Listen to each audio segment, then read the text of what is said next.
What's up? Good morning mga kabura. So update lang tayo sa nangyari kahapon. Bali yun, medyo rush nga. Tapos si Goemon, siya may helper ko, siya rin yung nagdo-drone. So sabi niya sa akin, hindi na-expect na ganun pala yung trabaho sa Isla Verde. Mabilisan, karga ng pataba. Kasi nga yung pataba mga kabura, bali sa isang hektara pinapalagay sa akin 3 hanggang 4 na sakong pataba. So naka 2-3 round trip na ako, wala na. Tapos parada na naman, kaya medyo hassle, karga ng karga. So yun, kahit pa paano naman kahapon mga kabura, naka 5 bag kami, tsaka 11 sacks ng pataba. Tapos tumawag nga si Airpat, may good news siya. May dumating kaming bagong unit. Bagong unit kaming 5018. Nabenta kasi ng isang araw mga kaburak yung yung isa namin traktora, yung kauna-una na 5018. Yung pinagbentahan niya, pinandagdag ni Papa para makapaglabas ng bago.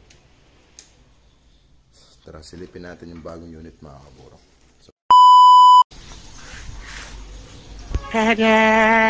Yan yung bagong unit mga kaburak. Fresh na fresh. Yeah boy. So itinawag sa akin kahapon na Airpat na may bagong unit. Ilagay ko daw yung pansider para ma-smoothing. Pero kinancel niya kasi nga yung mga gulong ibubuka ka pagpapalitin para medyo lumapad yung tayo niya. Tumatag yung tayo niya. Bago mga kaburak ko. So hindi kasi sapat yung isang unit na ganito sa amin mga kaburak. Masyadong napapagod yung isang unit kapag isa lang. Kaya kailangan may kasalitan siya. Yes! Yes! Yes! Yes!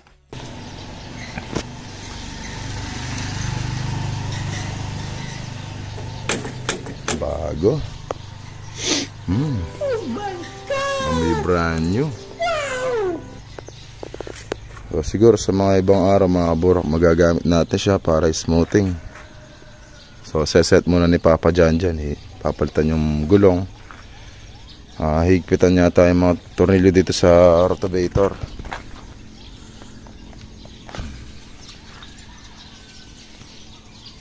Yun. Boy ka na? Ay, boy na si Goido. Let's go. Dali mo na yung drone natin. Tara na, alis na tayo. Bagong unit boy oh. Yan nga sana ipapagamit sa atin ngayon. Ibabaligtad daw yung gulong para tumatag nga naman. Pero baka sa susunod magamit natin yan. I-smoothing natin pantatanim. Let's go. Bago.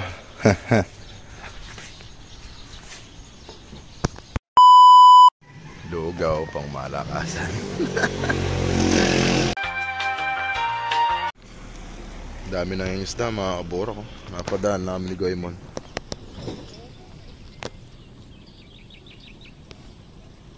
Dami sigurong huli. Santa Isabel to mga kabura. Tuloy na Santa Isabel.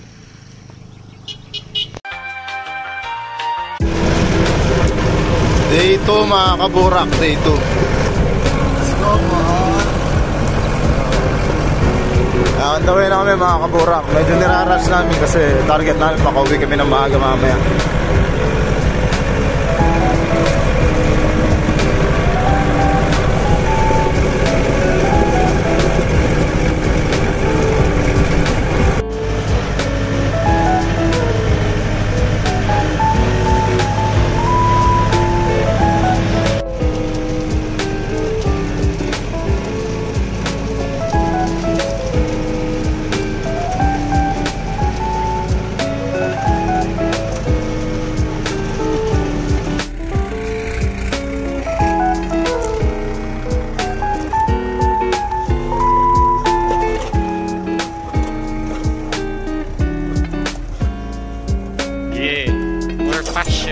More passion.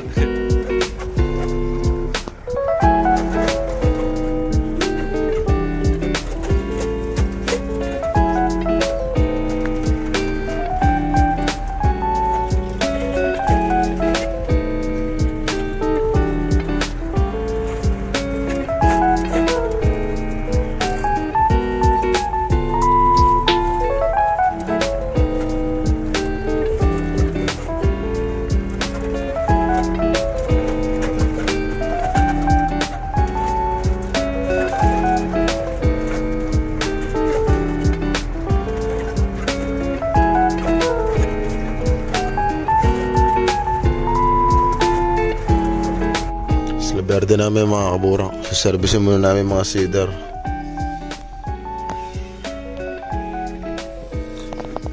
Si Pando nagpaparagos. Tapos si Boyat nandun na sa kabilang gilid. Patapos na.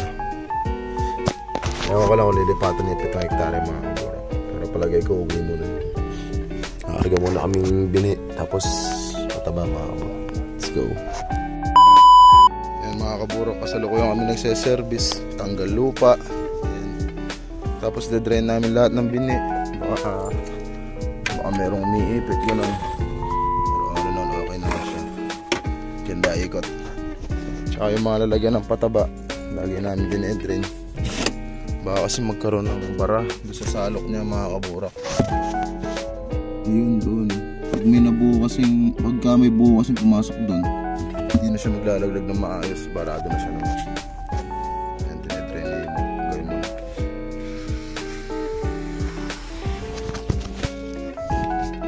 Naman chine-check up ko yung mga dapat check upin para maganda yung flow ng pagbubod ng bini tsaka ng pataba.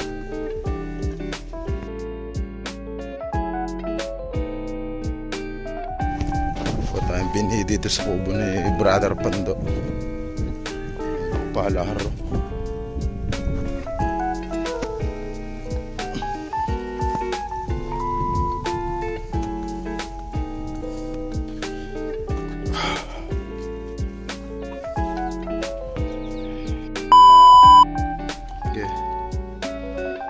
Check up naman na yan, sige bukas naman. 1620 ang pataba mga kaburok tayo. 6130 ang bining kinakarga natin. Sinjenta siya mga kaburok.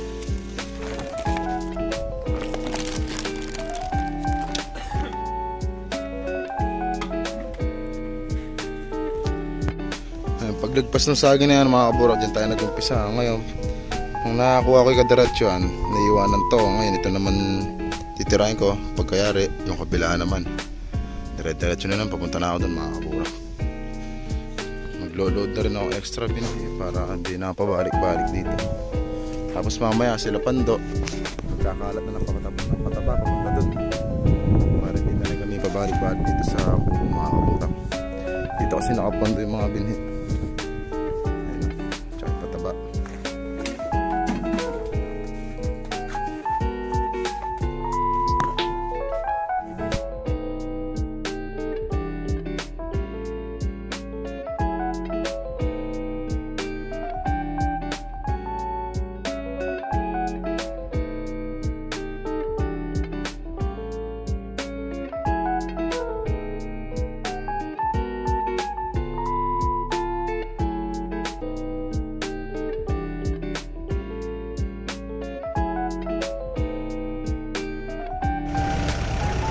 Gila mga kaburo ko.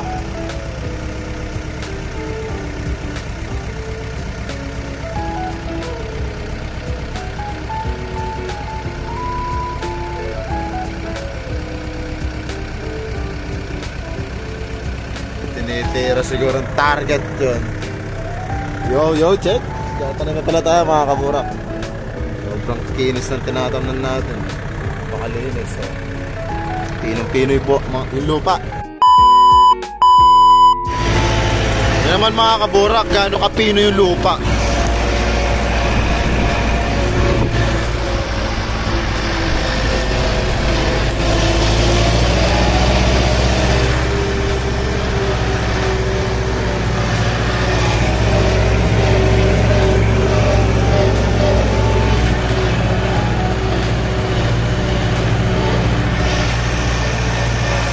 Yan, tapos na natin kabila na yan. Dito naman tayo sa gitna. Tapos may kabilang side pa. Let's go. Kunin natin kadiretso yan. Ayun, kunin natin tabi nun.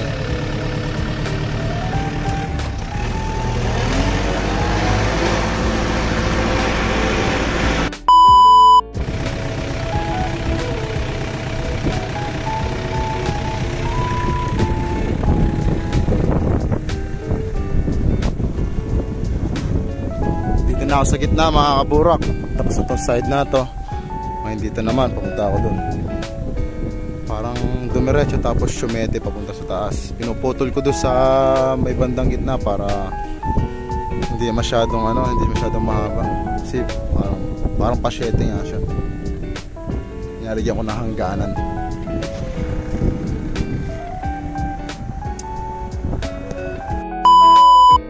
Tapos na yung day 2 mga kaburak, uwian na. Service namin 5710 ni Boyat. Uwian na, day 2 mga kaburak. Tapos na yung day 2. Bukas, day 3 naman.